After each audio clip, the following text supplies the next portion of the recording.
സംസ്ഥാനത്ത് സ്വകാര്യ സർവകലാശാലകൾ അനുവദിക്കാൻ തീരുമാനം. മന്ത്രിസഭാ യോഗമാണ് ബില്ലിന് അംഗീകാരം നൽകിയത്.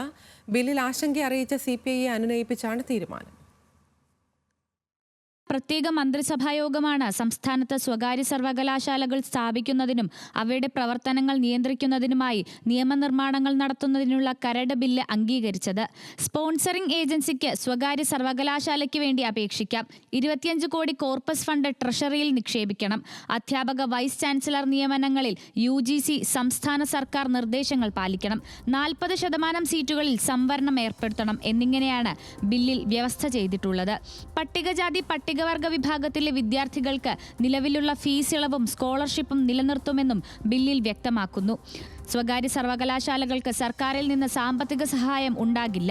ഉന്നത വിദ്യാഭ്യാസ സെക്രട്ടറിയും വകുപ്പ് സെക്രട്ടറിയും സ്വകാര്യ സർവകലാശാലയുടെ ഗവേണിംഗ് കൗൺസിലിൽ ഉണ്ടായിരിക്കും. അധ്യാപക വൈസ് ചാൻസലർ നിയമനങ്ങളിൽ UGC സംസ്ഥാന സർക്കാർ നിർദ്ദേശങ്ങൾ പാലിക്കണമെന്നും ബില്ലിൽ വ്യവസ്ഥ ചെയ്യുന്നു.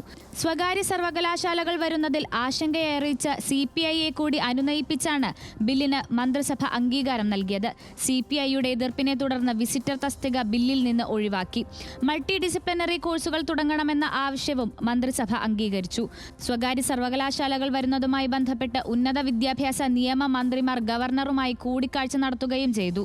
ഈ നിയമസഭാ സമ്മേളനത്തിൽ തന്നെ സഭയിൽ ബില്ല് അവതരിപ്പിക്കും. ന്യൂസ് മലയാളം, തിരുവനന്തപുരം.